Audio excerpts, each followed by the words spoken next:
नमस्कार, मैं रवि आसलीवाल। खबरों में आपका स्वागत है। आप न्यूज़ के चैनल, समाचारों के चैनल इसलिए देखते हैं ताकि आपको सूचना मिल सके, और अगर आप सूचना प्राप्त करना चाहते हैं तो आप हमारे चैनल को सब्सक्राइब कर सकते हैं। लेकिन यदि आपको ऐसे चैनल देखने हैं जिसमें सिर्फ किसी का अपमान होता हो, आपके मन में गंदगी भरने का काम होता हो, और हाँ, आपको बच्चों की फीस से, बच्चों के साथ होने वाले बलात्कारों से या लूटने वाले मिलावटी सामानों वाले से और इन चीज़ों से, रोजगार से, महंगाई से, इनसे किसी भी प्रकार की दिक्कत नहीं हो, तो आप लड़ाई झगड़े की बहस भी खूब आराम से देख सकते हो। लड़ाई झगड़े की बहस जो बेवजह की जाती है, प्रोपेगेंडा के जरिए की जाती है, जिनका आपका देश के साथ और आपके परिवार के साथ कोई ताल्लुक नहीं रखता, कोई उसका लिंक नहीं है, फिर भी आपको दिन भर ऐसी बहस दिखाई जाती है। रोज होने वाले बलात्कार, यदि इतनी बहस उन पर हो तो हो सकता है कि देश में आने वाले समय में बलात्कार पर काबू किया जा सके, दुष्कर्म के अपराधों पर काबू किया जा सके। रोज साल में 45,000 से अधिक बलात्कार के केस दर्ज होते हैं हिंदुस्तान में। इस तरह से ये प्रोपेगेंडा के जरिए इस तरह की फालतू बहस दिखाई जाती है, उसमें आप शामिल होते हैं, इसलिए खामियाजा हमको, आपको, देश को भुगतना पड़ रहा है। और यदि इस तरह की हम बहस को देखना छोड़ देंगे तो वह हमको इस तरह के जो देश का विकास कर सके, जो हमारा आपका विकास कर सके, उस पर बहस करेंगे, वरना वो अपने कामों में लगे हुए हैं, जिसका खामियाजा हमको एक न एक दिन भुगतना ही पड़ेगा। तो बढ़ते हैं खबरों की ओर। जम्मू कश्मीर में 8 चरणों में हुए डीडीसी चुनाव के नतीजे आज घोषित किए जाने वाले हैं। इस मतगणना से 280 डीडी सीटों के लिए 2178 उम्मीदवारों के भाग्य का फैसला होगा। अमेरिका के निर्वाचित राष्ट्रपति जो बाइडेन ने सार्वजनिक रूप से कोरोना वायरस वैक्सीन की पहली डोज ले ली है। बाइडेन ने नेवार्क डेलावेयर के क्रिस्टियाना अस्पताल में सोमवार को फाइजर कोविड-19 वैक्सीन की अपनी पहली डोज प्राप्त की। अमेरिकी जनता को वैक्सीन की सुरक्षा को लेकर आश्वस्त करने के प्रयास के तहत इस कार्यक्रम का सीधा प्रसारण किया गया। इसलिए ऐसे देश विकास करते हैं। 78 वर्षीय बाइडेन अत्यधिक संक्रामक रोग, श्वसन रोग के लिए उच्च जोखिम वाली श्रेणी में है, फिर भी उन्होंने इस तरह का कार्य किया। भारतीय क्रिकेट कंट्रोल बोर्ड की वार्षिक आम सभा बैठक में इंडियन प्रीमियर लीग में 10 टीमों की भागीदारी की मंजूरी मिल सकती है।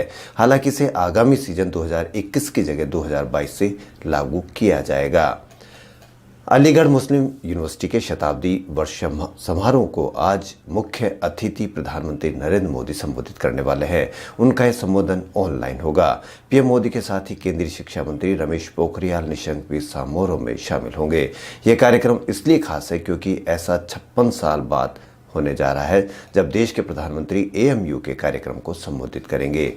उच्चतम न्यायालय ने कहा कि सरकारी नौकरियों में सामान्य श्रेणी की रिक्तियां सभी वर्गों के लिए उपलब्ध है।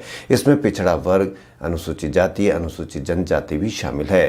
न्यायमूर्ति यूयू ललित, न्यायमूर्ति रविंद्र भट्ट और न्यायमूर्ति ऋषिकेश रॉय की एक पीठ ने आरक्षित वर्गों के मेधावी अभ्यर्थियों को सामान्य श्रेणी में स्थानांतरित होने और फिर नौकरी के लिए चयन से वंचित करना सांप्रदायिक आरक्षण जैसा होगा।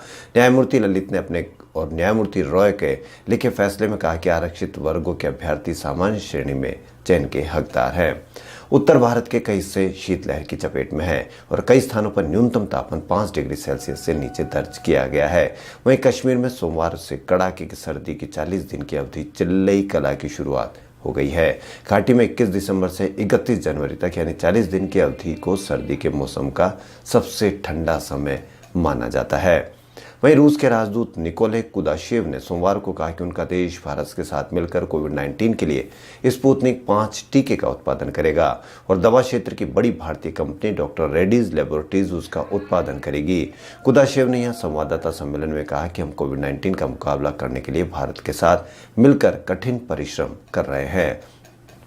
वहीं वैज्ञानिक और औद्योगिक अनुसंधान परिषद आईसीएमआर के महानिदेशक शेखर मांडे ने सोमवार को कहा कि कोरोना वायरस का टीका वायरस के बदले स्वरूप के खिलाफ भी उतना ही कारगर होगा, घबराने की कोई वजह नहीं है। उन्होंने कहा कि वायरस के नए प्रकार N50Y1 तुलनात्मक रूप से तेजी से फैलता है, लेकिन इसका मतलब यह नहीं है कि एक ज़्यादा घातक है और लोगों की जान ले लेगा। सौरमंडल के 2 सबसे बड़े ग्रह बृहस्पति और शनि आज एक दूसरे के बेहद करीब आएंगे। यह अद्भुत संयोग साल 2080 तक फिर नहीं होगा।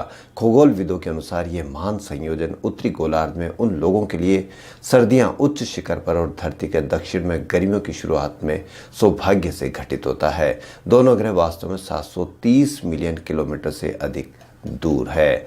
दिल्ली में कोरोना वायरस संक्रमण का सोमवार को समाप्त 24 घंटों में अब तक का सबसे कम पॉजिटिविटी रेट 1.29% है। इन 24 घंटों में 803 नए मामले सामने आए, जो कि 17 अगस्त के बाद सबसे कम है। एक्टिव मामले भी 10,000 से नीचे आ गए, जो कि 4 अगस्त के बाद सबसे कम है। ब्रिटेन में सामने आए कोरोना वायरस के बेकाबू स्ट्रेन को लेकर दुनिया भर में हड़कंप मच गया।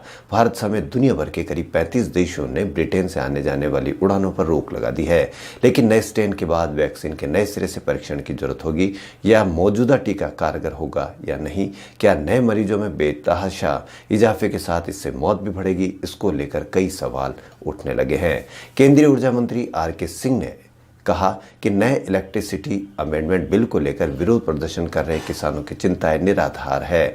उन्होंने कहा कि सरकार के सामने किसानों को बिजली सब्सिडी की मौजूदा व्यवस्था में न कोई बदलाव का प्रस्ताव है, नहीं भविष्य में सरकार ऐसा कोई प्रस्ताव लाएगी। वहीं कांग्रेस सांसद आनंद शर्मा की अध्यक्षता वाली संसदीय समिति ने कहा कि कोरोना महामारी का सबसे ज्यादा बोझ सरकारी अस्पतालों ने झेला, क्योंकि निजी अस्पतालों तक सबकी पहुंच नहीं है। निजी अस्पतालों में इलाज कराना सबके बस की बात भी नहीं है। समिति ने जन स्वास्थ्य के मामलों में निजी अस्पतालों पर नियंत्रण रखने और दवाओं की कालाबाजारी रोकने के लिए समग्र कानून की जरूरत बताई। वहीं केंद्रीय जांच ब्यूरो के मैनुअल में साइबर क्राइम और विदेश में जांच के 2 नए अध्याय जोड़े गए हैं। 2005 के बाद पहली बार मैनुअल में बदलाव हुआ है। केंद्रीय मंत्री जितेंद्र सिंह ने सोमवार को नया क्राइम मैनुअल जारी किया है। सीबीआई के नए मैनुअल में मानक संचालन प्रक्रियाओं में कुछ हिस्से जोड़े गए।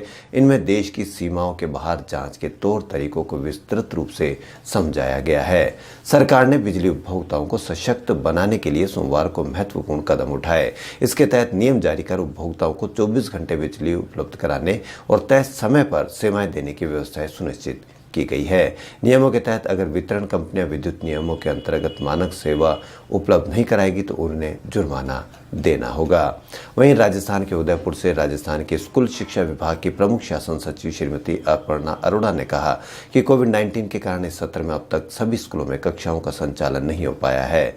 ऐसे में समस्त संस्था प्रधान और शिक्षक संबंधित विद्यार्थी और अभिभावकों के घर का दौरा करने के साथ ही फोन और व्हाट्सएप पर लगातार संपर्क बनाए रखें, ताकि उन्हें यह एहसास रहे कि वे स्कूल से कटे हुए नहीं हैं। वहीं उदयपुर में मदन मोहन मालवीय राजकीय आयुर्वेद महाविद्यालय में संजीवनी पोस्ट कोविड सेंटर का शुभारंभ सोमवार को एडीएम प्रशासन ओपी पुनकर ने किया। महाविद्यालय प्राचार्य प्रोफेसर महेश दीक्षित ने पोस्ट कोविड केयर सेंटर में उपलब्ध सुविधाओं के बारे में विस्तार से जानकारी दी।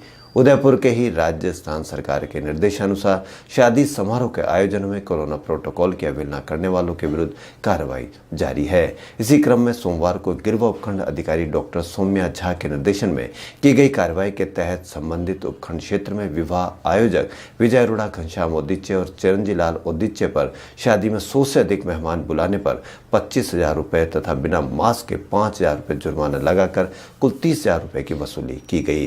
वहीं उदयपुर में ही गणतंत्र दिवस 2021 की आवश्यक तैयारियां और जिला स्तरीय समारोह की रूपरेखा निर्धारित करने को लेकर एक बैठक जिला कलेक्टर चेतन देवड़ा की अध्यक्षता में बुधवार 23 दिसंबर यानी कल 11 बजे आयोजित की जाएगी।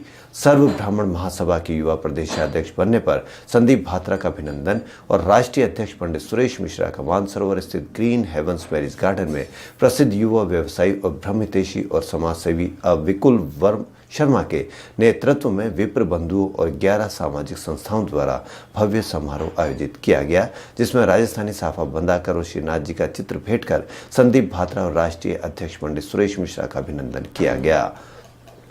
वहीं राजस्थान के लाडनू जैन विश्व भारती संस्थान के शिक्षा विभाग में संकाय संवर्धन कार्यक्रम के अंतर्गत शिक्षा में सोचने, विचारने और खोजने पर बल विषय पर व्याख्यान का आयोजन किया गया। इसमें विभागाध्यक्ष प्रोफेसर BL जैन ने कहा कि शिक्षा के माध्यम से विद्यार्थी को जीवन की कला सिखाने का प्रयास करना चाहिए।